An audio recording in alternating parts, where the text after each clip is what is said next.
خدا ان کے عالم مطلب عظیم نام میں آپ سب کی سلامتی ہو۔ جیسا کہ آپ سب جانتے ہیں کہ ہر اتوار میں خدا کے کلام میں سے آپ کے لیے خدا کا ایک وعدہ آپ کے سامنے رکھتا ہوں، اور آج کا وعدہ آپ کے لیے یہ ہے۔ خداوند اپنے بندہ داؤد کے ذریعے فرماتا ہے، 32 زبور اور اس کی 10ویں آیت میں لکھا ہے، جس کا توکل خداوند پر ہے رحمت اسے گھیرے رہے گی۔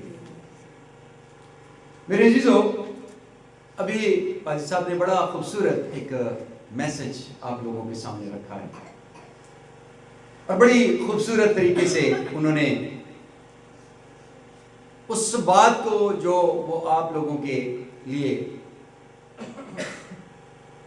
آپ کے سامنے رکھنا چاہتے تھے اور پاک روح نے جو ان کے ذہن میں ڈالا تھا، بڑے خوبصورت طریقے سے انہوں نے بیان کیا۔ اور کیا ہی خوبصورت باتیں ہیں خدا کے کلام کی، کہ جب خدا کے لوگ کسی سے پوچھتے ہیں کہ تیرے پاس ہے کیا، اور جب ہم اپنی قسم پرسی اور غربت کا اظہار ان کے سامنے کرتے ہیں، تو وہ کہتے ہیں کہ میں اسی پہ آپ کے لیے برکت ڈال دیتا ہوں۔ اور خدا کے لوگ جو خدا کے ساتھ اٹیچ ہوتے ہیں، وہ خدا کی برکت کو ڈیلیور کرتے ہیں۔ اور کیا ہوتا ہے کہ جو آپ کے پاس تھوڑا ہے، اسی میں خدا اتنی برکت ڈال دیتا ہے کہ وہ کئی، کیا کہوں، مہینوں کے لیے آپ کے لیے کافی ہو جاتا ہے، سالوں کے لیے کافی ہو جاتا ہے۔ لیکن اس میں ایک چیز جو میں سوچ رہا تھا، جو پادری صاحب کو شاید ان کا پوائنٹ یہ نہیں تھا، لیکن ایک چیز جو میں نے محسوس کی وہ یہ تھی کہ جب خدا کے لوگوں نے، نبیوں نے سارپت کی بیوہ اور وہ دوسری جو انبیاء زادے کی بیوی تھی، اس سے ایک بات کہی کہ تیرے پاس ہے کیا؟ تو اس نے جب بتایا کہ میرے پاس یہ ہے، تو جو کچھ نبی نے کہا انہوں نے کیا، یعنی فرما برداری کی۔ جب تک آپ کسی خدا کے خادم کے کلام کو سن کے اس پر عمل نہیں کرتے، تو وہ کلام آپ کی زندگی میں کوئی بھی کام نہیں کرتا۔ یہاں دیکھیں، سارپت کی بیوہ، جب اس کے پاس کچھ نہیں ہے، ٹھیک ہے، تھوڑا سا آٹا ہے، تھوڑا سا تیل ہے، اور نبی اسے کہہ رہا ہے کہ ایسا کر، وہ کیا کر، وہ آٹا جو ہے بنا کے میرے لیے لیا۔ تو وہ اس سے پہلے کہتی ہے کہ وہ جو تھوڑا سا ہے وہ پکا کے میں کھا لوں گی، میرا بیٹا بھی کھا لے گا اور ہم مر جائیں گے۔ کہتے چل چھاڑ، بس بات چ مری، پہلے جڑا ہے میرے لیے پکا کے لایا، ہے نا۔ اور عورت نے یہ نہیں سوچا کہ پھر میں کیا کھاؤں گی، ٹھیک ہے، اس نے کیا کیا، بنایا اور لا کے پیش کر دیا۔ اور جب پیش کر دیا، یعنی فرما برداری کر دی، تو پھر کبھی اس کی کپی سے تیل اور نہ ہی اس کے مٹکے سے آٹا ختم نہیں۔ فرما برداری ایک بہت بڑی بات ہے۔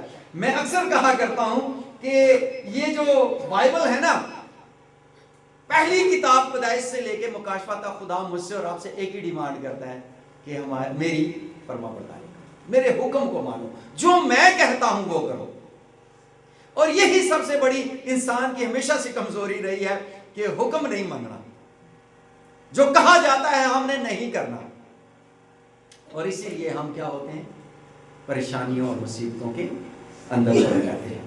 آج کا جو ہم نے زبور پڑھا ہے 32 اور اس کی جو 10ویں آیت ہے، اگر ہم اس کو پوری آیت کو پڑھیں تو لکھا ہے، شریر پر مصیبت، بہت سی مصیبتیں آئیں گی۔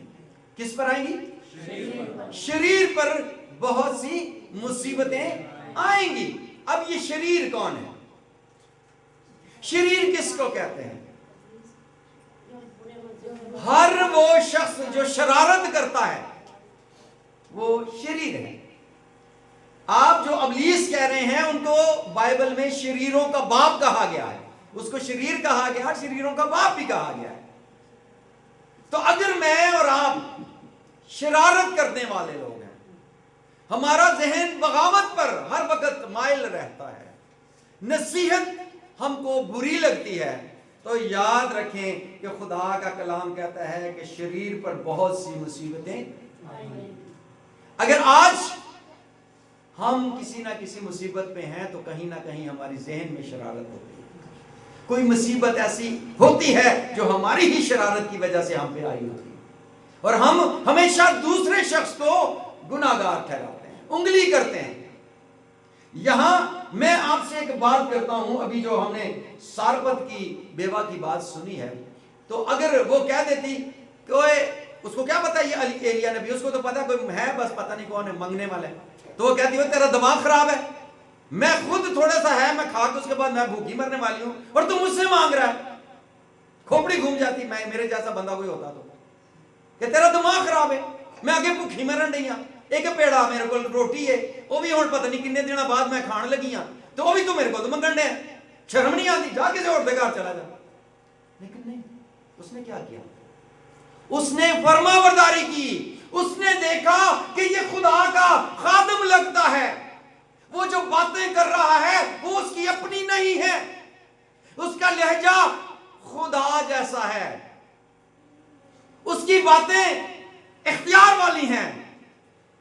یقیناً جب میں اس کی بات مانوں گی تو خدا مجھے برکت دے گا.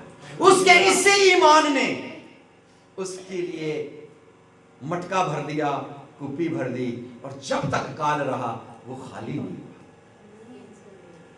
آج کہتا ہے خداوند کا کلام کہ شریر پر بہت سی مصیبتیں آئیں گی, لیکن آگے کیا ہے, پر جس کا توکل, ہاللویا, اس عورت کا توکل کس پہ تھا, خدا پر تھا, اور اس کے خادم کی وہ باتیں اس کے دل پر, اس کی روح پر اثر کر رہی تھی. اس سے محسوس ہو گیا تھا کہ یہ خدا کا خادم ہے, یہ جو کہے گا ہو جائے گا. اور اس کا یہ ایمان تھا کہ جب خدا کا خادم کہہ رہا ہے کہ پہلے مینوں کھوا پھر دیکھاں گے, تو اس کا مطلب تھا اسے پتا تھا کہ یہ کچھ کر جائے گا.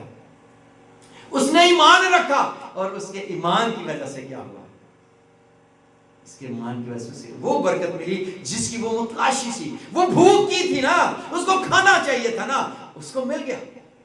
آج میں اور آپ کس چیز کے محتاج ہیں, بھوک کے.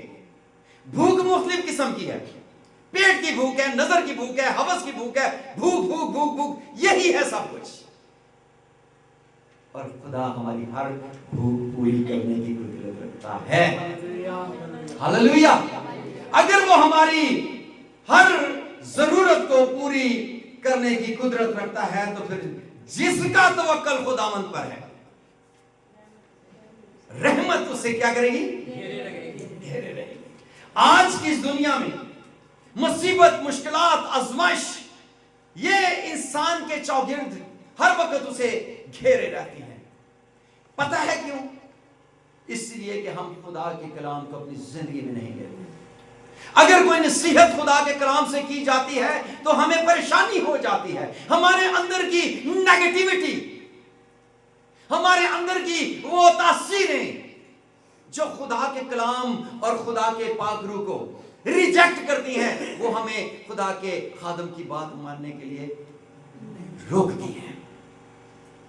اور ہم یہ سمجھ رہے ہوتے ہیں کہ بندہ اپنے کو مار رہا ہے, لیکن یہ اپنے کو نہیں مار رہا, وہ اس میں سے آپ کو بتا رہا ہے. اور یہ کون ہے, یہ زندہ خدا کا کلام ہے. اگر آپ چاہتے ہیں کہ آپ کی زندگی میں رحمت ہو, رحمت کس کو کہتے ہیں, آپ کچھ پتہ ہے رحمت کیا ہوتی ہے؟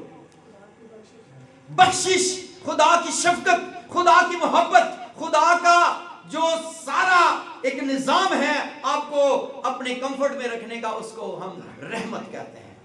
اس کی محافظت کو رحمت کہتے ہیں. میں آپ کے لیے ایک مثال پیش کرتا ہوں. اگر آپ کو یاد ہو تو اگر ہم دانیل 3:28 پڑھتے ہیں, دانیل 3 باب کی 28ویں آیت, اس میں ایک سلسلہ ہے, میں شارٹ کٹ بتاتا ہوں کہ اس وقت نبوکت نظر بادشاہ تھا, اور اس نے ایک سونے کا بہت بڑا مجسمہ بنایا اور کہا کہ سب اس کو کیا کرو؟ سجدہ کرو. ساری وہ خلقت جو اس کے سامنے کھڑی تھی انہوں نے سجدہ کیا. اور اچانک بادشاہ جب نظر کرتا ہے تو 3 لوگ کھڑے ہیں. انہوں نے سجدہ نہیں کیا. ان کے نام کسی کو آتے ہیں؟ ہاں ان کے اچھا چلیں تھوڑا سا آپ کا ٹیسٹ. ان کے کچھ اور نام بھی ہیں. حننیہ، میسائیل اور اس کے علاوہ عزریہ. ان کو بعد میں صدرک، میثق اور عبدالنجو نام دیے گئے تھے. تو یہ تینوں کھڑے رہ گئے اس طرح کیونکہ بادشاہ نے کہا تھا کہ جو اس کو سجدہ نہیں کرے گا اس کو جان سے مار دیا جائے. اب ان 3 لوگوں کا اپنے خدا کے اوپر اتنا ایمان تھا، اتنا توکل تھا، اتنا بھروسہ تھا. انہوں نے کہا کہ جو خدا ساری کائنات کو چلا رہا ہے وہ ہمیں اس بادشاہ سے بچانے کی قدرت رکھتا ہے. ہمیں بادشاہ سے ڈرنے کی ضرورت نہیں ہے. ہمیں فرما برداری کرنی ہے. اور فرما برداری یہ ہے کہ میرے علاوہ تم نے کسی کے سامنے سجدہ نہیں کرنا. اور کیا ہوا؟ بادشاہ نے جب دیکھا اس نے کہا پکڑو ان کو اور ڈالو ان کو آگ میں، اور آگ کو بھی 7 گنا زیادہ کر دو، اور اٹھا کے ڈال دیا. جب ان کو ڈالا گیا تو کیا ہوتا ہے؟ بادشاہ پریشان اٹھ کے دیکھتا ہے کہ میں نے تو 3 لوگوں کو ڈالا، اس میں تو 4 پھر رہے ہیں. یہ ایک کون ہے؟ وہ میرا یسوع تھا. وہ رحمت سے بھرا، وہ شفقت سے بھرا، وہ بچانے کی قدرت رکھنے والا قادر مطلق یسوع ان کے ساتھ کھڑا ہو گیا اور ان کو بچا لیا. کیا وہ یسوع آج آپ کو نہیں بچا سکتا؟ اس پر ہم کیوں توکل نہیں کرتے؟ ہم اس پر بھروسہ آج کیوں نہیں کرتے؟ وہ تو زندہ ہے. کلام کہتا ہے وہ خدا کے دہنے ہاتھ بیٹھا ہے. پھر آپ میں کیوں فکروں میں پڑے ہیں؟ ہم کیوں دوسروں کے پیچھے بھاگتے ہیں، دوسروں کے سامنے ہاتھ پھیلاتے ہیں؟ کل میں ایک پروگرام میں یہ بات کر رہا تھا، ہم نے کیوں گوروں کو اپنا خدا بنایا ہوا ہے؟ ہم ہمیشہ بھیک کیوں مانگتے رہتے ہیں؟ اس سے مانگے نا جس کو خدا نے، جو کائنات کا خدا ہے. کیوں نہیں ہم اس سے مانگتے؟ کیونکہ ہم پتہ ہے نافرمان ہیں. ہاتھ اٹھائیں ذرا، کون کون کہتا ہے میں نافرمان ہوں؟ اقرار کرتے ہیں؟ نہیں ہے، نافرمان نہیں ہے. تو پھر کیوں ہر وقت مصیبت میں پڑے رہتے ہیں؟ آپ مانیں یا نہ مانیں، یہاں اگر آپ شرم سے ہاتھ نہیں اٹھاتے مت اٹھائیں، لیکن آپ کا ضمیر آپ کو بتائے گا آپ نافرمان ہیں. ہم خدا کے کلام پر اور خدا پر توکل نہیں کرتے، اس لیے خدا کی رحمت ہمیں نہیں گھیرتی. میں نے بھی آپ کو بتایا. اگر آپ دیکھتے ہیں ذرا ایک اور میں آپ کو مثال دیتا ہوں. اعمال 16 باب اور اس کی 30-31 میں ہم دیکھتے ہیں کہ پولوس اور سلاس کیا کر رہے تھے؟ قید میں پڑے ہوئے ہیں. فلپی ایک علاقہ ہے، وہاں پہ وہ انجیل سنا رہے تھے اور اس کو پکڑ لیا گیا اور ان کو پکڑ کے قید خانہ میں ڈال دیا گیا. رات کو اندھیرا ہے، آدھی رات ہے، اور یہ دونوں جناب زور زور دے گیت گانڈے نے یسوع چانن میری زندگی دا. وہ سارے پریشان ہیں، پاگل ہو گئے نے. کاٹ میں گاڑا ہوا ہے، پاؤں کو زنجیریں پڑی ہیں، ہاتھوں کو زنجیریں پڑی ہیں، لکڑی میں ان کو ٹھونکا گیا ہے، اور وہ زور زور سے گیت گا رہے ہیں، حمد و ستائش کر رہے ہیں، کیونکہ ان کو پتا تھا کہ جس کام کے لیے خدا نے ہمیں چنا ہے وہ اپنا کام کر کے رہے گا. یہ قوم، یہ علاقہ، یہ حکومت، یہ پولیس، یہ دروغہ ہمارا کچھ نہیں بگاڑ سکتا. اور لکھا ہے کہ رات کے وقت زلزلہ آیا اور زلزلے آنے سے سب کچھ کھل گیا. بیڑیاں کھل گئی، دروازے کھل گئے، دروغہ پریشان دوڑ گئے ہیں، میری تے جان دی ہن خیر نہیں. اور کیا ہوتا ہے؟ وہ آواز دیتے گھبرا نہیں، ہم یہی ہیں، کیونکہ ہم زندہ خدا پر توکل رکھتے ہیں. وہ تمہارے ہاتھ سے ہمیں بچانے کی قدرت رکھتا ہے. ہاللیلویہ. ان کا بھروسہ، ان کا ایمان ان کو کیا کرتا ہے؟ بچاتا ہے. اور ان کی وجہ سے وہ دروغہ ان کے سامنے کھڑا ہو گیا، اے صاحب میں کیا کروں کہ نجات پاؤں. سوچیں ذرا، آپ کے وسیلہ سے آپ کے توکل اور بھروسے کے وسیلہ سے غیر قومیں آپ کو کہنے شروع کر او بھائی میں دس یار جی تو بچ گیا میں کس طرح بچ سکتا. اور انہوں نے کہا کہ یسوع پر ایمان لا تو اور تیرا گھرانہ نجات پائے گا. میں اور آپ تو سارے مسیحی ہیں, ہم سارے مسیحی ہیں, یسوع پر ایمان رکھتے ہیں, لیکن بھروسہ کوئی نہیں, توکل کوئی نہیں. سارا ڈرامہ, ذرا سی مصیبت آئی نہیں ایک دوسرے کے پیچھے شروع ہو گئے, ذرا سی کسی نے کوئی نصیحت کہی نہیں پریشانی شروع ہو گئی. یہ توکل نہیں ہوتا. توکل کا مطلب ہوتا ہے کہ ہم ہر حال میں جس پر ایمان رکھ لیتے ہیں, بھروسہ کر لیتے ہیں, پھر اپنے آپ کو اس کے سپرد کر دیتے ہیں, چاہے وہ سانو ڈبوے یا سانو اتارے. اور جس پہ بھروسہ کیا جاتا ہے وہ اتنا بے حس نہیں ہوتا کہ وہ آپ کو ڈبو دے. جس پر ہم ایمان رکھتے ہیں اس نے تو کہا کہ زمین اور آسمان کا کل اختیار مجھے دیا گیا ہے, تو پھر ہمیں کس کا ڈر؟ پھر میں اور آپ کیوں آزمائشوں میں پڑے ہیں؟ پھر میں اور آپ پریشانی میں کیوں ہیں؟ کیوں بیماریاں مصیبتیں ہماری زندگی سے نہیں نکلتی؟ پتہ کیوں؟ 32 زبور کی 9ویں آیت دیکھیے ذرا کیا لکھا ہے. تم گھوڑے یا خچر کی مانند.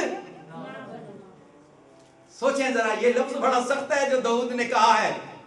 داؤد نے بھی بڑی خوبصورت طریقے سے ایک نصیحت کرتا ہے کہ تم لوگ گھوڑے خچر نہ بنو, اپنے آپ کو جانوروں جیسا نہ بناؤ, کیونکہ ان کو سنبھالنے کے لیے لگام ڈالنی پڑتی ہے. آپ انسان ہو, آپ اشرف المخلوقات ہو, خدا نے آپ کو اپنی شبیہ پہ بنایا ہے, خدا کا پاک روح آپ کے اندر رہتا ہے, آپ کے لیے اس کے زندہ بیٹے نے اپنی جان دی ہے, اس نے اپنا خون بہایا ہے, اس کے لہو بہانے سے, اس کی صلیب اٹھانے سے ہم سب پاک ہو چکے ہیں. پھر مصیبتیں کیوں ہیں؟ سوال ہے. یسوع کی قربانی بھی ہو گئی, ہم ایمان بھی رکھتے ہیں, مصیبت پھر بھی نہیں جان چھوڑتی. لکھا ہے کہ جس کا توکل خداوند پر ہے, ہم ایمان تو رکھتے ہیں, توکل نہیں کرتے, بھروسہ نہیں ہے. اس لیے لکھا ہے کہ ہم مصیبتیں یعنی مصیبتیں ہم پر آتی ہیں. میں آج خدا کے کلام کے وسیلہ سے آپ کو انکریج کرنا چاہتا ہوں. میں آج خدا کے کلام میں سے آپ کو تسلی دینا چاہتا ہوں. خدا کا کلام جو تسلی سے بھرپور ہے وہ آپ کے سامنے رکھنا چاہتا ہوں. خدا کا کلام جو ہمیشہ ہم کو زندگی بخشتا ہے وہ آپ کے سامنے رکھتا ہوں. لکھا ہے مبارک ہے وہ جس کی خطا بخشی گئی اور جس کا گناہ ڈھانکا گیا. کیا یسوع کے وسیلہ سے آپ کے گناہ معاف نہیں ہوئے؟ زور سے کہیے, ہوئے ہیں. کیا یسوع کے لہو سے آپ کو دھویا نہیں گیا؟ تو پھر میں اور آپ کیوں پریشان ہیں, کیوں مصیبت میں ہیں؟ صرف ایک ہی بات ہے, نافرمانی, نافرمانی, نافرمانی. خداوند کی رحمت آج بھی میرے لیے اور آپ کے لیے ہے, لیکن ہم خدا کی بجائے شریر کے پیچھے لگے ہیں, شرارت میں لگے ہیں, شرارت کرتے ہیں, اس لیے ہم مصیبت میں پڑے رہتے ہیں. لکھا ہے نا کہ شریر پر بہت سی مصیبتیں آئیں گی. اگر آپ پہ بہت سی مصیبتیں آ رہی ہیں تو پھر اپنے آپ کو چیک کریں. میں یہ نہیں کہتا کہ آپ لوگ شریر ہیں, خدا نہ کرے کہ وہ دن آئے میں آپ کو ایسا کہوں, لیکن کلام کہتا ہے کہ مصیبتیں شریر پہ آتی ہیں. اگر آپ پہ ایسے وقت ہر وقت آتے رہتے ہیں تو اپنے آپ کو چیک کریں نا. میری ایک عادت ہے, جب کبھی میں پریشانی زیادہ بڑھ جاتی ہے, ابلیس ہمارے پیچھے ہاتھ دھو کے پڑا ہوتا ہے. ٹھیک ہے, جو خدا کے لوگ ہوتے ہیں اس کے ساتھ اٹیچ رہتے ہیں, کوئی نہ کوئی پریشانی خدا کا یہ ابلیس جو ہے خدا کے لوگوں کے لیے بنائے رکھتا ہے. تو میں بجائے اس کے کہ یہ سوچوں کہ جو ہو گیا کہ یہ ہو گیا, میں یہ سوچتا ہوں کہ مجھ میں کہاں کمی آ گئی ہے. میری عادت ہے, میں خود میں میری بیگم بیٹھی ہے, میں اکثر کہنا یار میرے کو کی ہوا ہے جڑا میں کی کیتا ہے, مجھے سمجھ نہیں آ رہی, اور میں اپنے آپ کو چیک کرنا شروع کر دیتا ہوں کہ ہو سکتا ہے کہیں مجھ سے پریشانی پر ایسی کوئی بات ہو گئی ہو جس سے خدا کا پاک روح رنجیدہ ہو گیا ہے, جس کی وجہ سے یہ ہو رہا ہے. ہم ہمیشہ دوسروں کی طرف انگلی اٹھانے سے پہلے اپنے آپ، اور میں آپ کو یہ درخواست کرتا ہوں، میں اکثر یہ بات کرتا ہوں، رات کو سونے سے پہلے اپنے آپ کو ضرور چیک کیا کریں، سوچا کریں اپنی زندگی کو کہ صبح سے لے کے شام تک جتنی بھی کام، جتنی باتیں، جتنا میل جول میں نے کیا ہے، اس میں کہاں کہاں میں نے جھوٹ بولا ہے، شرارت کی ہے، گناہ کیا ہے. اور میں سچ کہتا ہوں، آپ سب اچھے طریقے سے جانتے ہیں کہ آپ نے کیا اچھا کیا اور کیا برا کیا. ہر بندے کو پتا ہوتا ہے کہ میں نے اچھائی گڑی کی ہے تو برائی گڑی کی ہے. کسی کو بتانے کی ضرورت نہیں ہے. ہم سارے جس دور میں سے گزر رہے ہیں، آج کل تو چھوٹے چھوٹے بچے جو ہیں وہ کمپیوٹر ہیں، سب کچھ ان کو پتا ہے.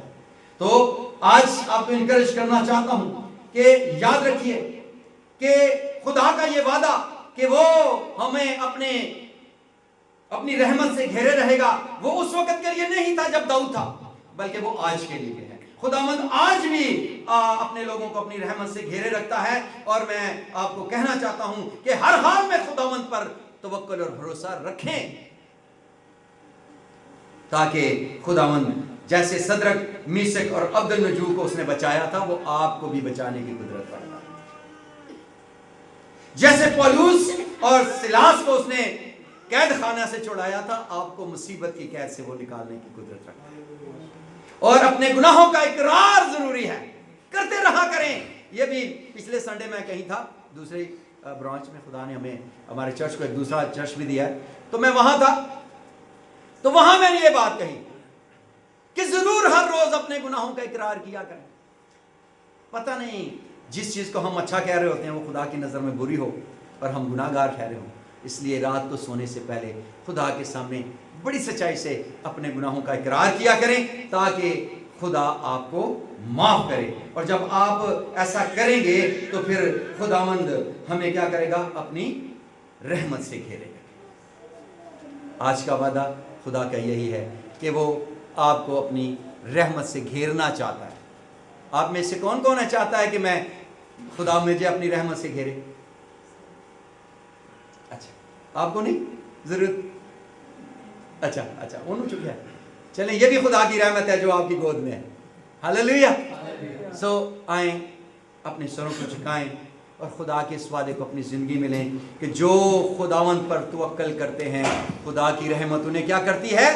گھیرے رہتی ہے. ابھی وقت ہے کہ ہم دعا کریں، وقت ہے کہ ہم خدا کے سامنے اپنے آپ کو سرنڈر کریں، تاکہ آج کا کلام ہماری زندگی میں جڑ پکڑے. آئیں اپنے آنکھوں کو بند کریں.